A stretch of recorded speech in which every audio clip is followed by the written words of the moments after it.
Hello दोस्तों, आज हम आपके लिए एक और वीडियो लेकर के आए हैं। आज का जो हमारा वीडियो का टॉपिक है वो कैपेसिटर के ऊपर है कि कैपेसिटर कितने प्रकार के होते हैं। आप आज की वीडियो के माध्यम से हम अलग अलग प्रकार के कैपेसिटरों के बारे में जानेंगे कि स्टार्टिंग कैपेसिटर कौन सा होता है, रनिंग कैपेसिटर कौन सा होता है। तो अलग अलग कैपेसिटरों को जानने के लिए बने रहे हमारे वीडियो के अंत तक। और अगर आपने हमारा चैनल सब्सक्राइब नहीं किया है तो उसको सब्सक्राइब अवश्य कर लें, जिससे कि आने वाली नई वीडियो की नोटिफिकेशन आप तक पहुंच सके। तो आइए देखते हैं कि जो हमारे पास कैपेसिटर हैं वो कितने प्रकार के होते हैं और वो कैसे कैसे काम करते हैं।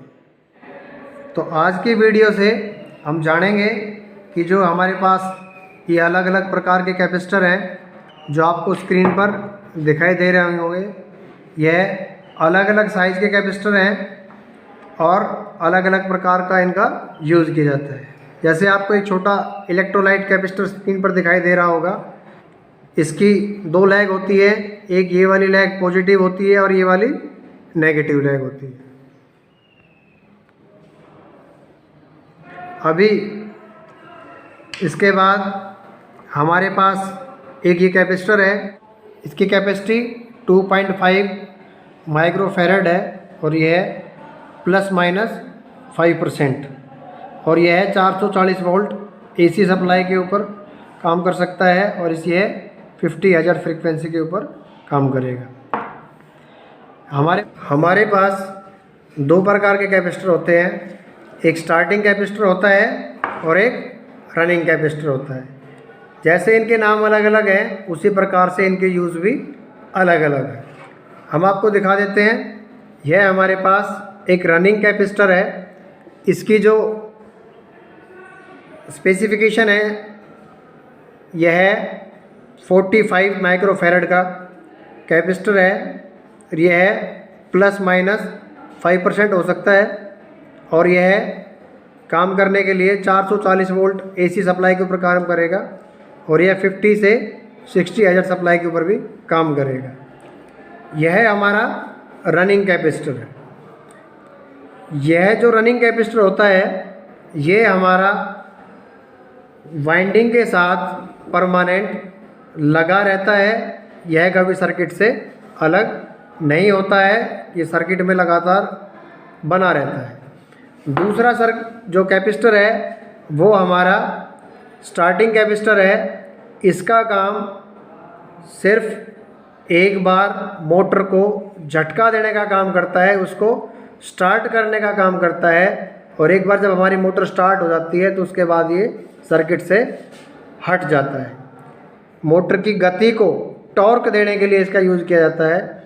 इसका जो साइज़ है वो 100 से 120 माइक्रोफैरड है और यह 230 वोल्ट एसी सप्लाई के ऊपर काम करता है। तो जैसे इसका नाम अलग था स्टार्टिंग कैपेसिटर और ये रनिंग कैपेसिटर था, अभी हम बता देते हैं कि इनकी पहचान कैसे की जाती है। जिस कैपेसिटर के ऊपर फिक्स वैल्यू लिखी हुई होती है, जैसे इस पर वैल्यू फिक्स लिखी हुई है 45 माइक्रोफैरड, इसकी वैल्यू फिक्स है तो इसका मतलब ये हमारा रनिंग कैपेसिटर है। जैसे इस पर 2.5 फिक्स वैल्यू लिखी हुई है तो यह भी हमारा रनिंग कैपेसिटर है और यह भी हमारा रनिंग कैपेसिटर है। और जो हमारा स्टार्टिंग कैपेसिटर होता है उसकी वैल्यू फिक्स नहीं होती है। जैसे इस पे लिखा हुआ है 100/120 माइक्रोफैरड, तो ये 100 से 120 तक काम करेगा। ये हमारा स्टार्टिंग कैपेसिटर है।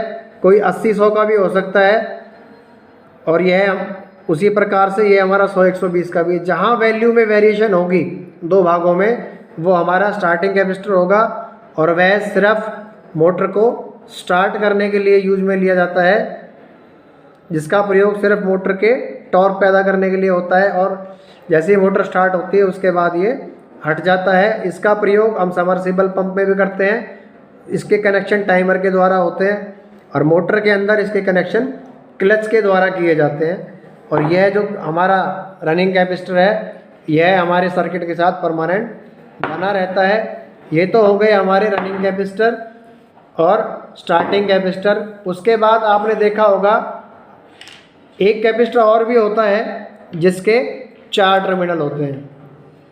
कुछ लोग इसको देख के कंफ्यूज हो जाते हैं कि इसके अंदर 4 टर्मिनल हैं तो इसके कनेक्शन कैसे करे जाएंगे, इसमें काफ़ी दिक्कतें आ सकती हैं। तो इसके कनेक्शन बहुत ही आसान है। यह बाहर से दिखने में एक हो सकता है, लेकिन इसके अंदर 2 सेपरेट अलग कैपेसिटर लगे हुए हैं। इस कैपेसिटर का मुख्यतः उपयोग वॉशिंग मशीन के लिए किया जाता है।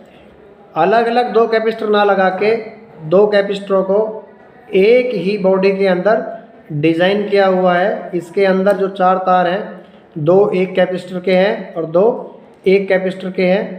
2 वायर वॉशिंग वाली मोटर के लिए यूज़ होंगे और 2 वायर ड्रेन वाली मोटर के लिए यूज़ करेंगे।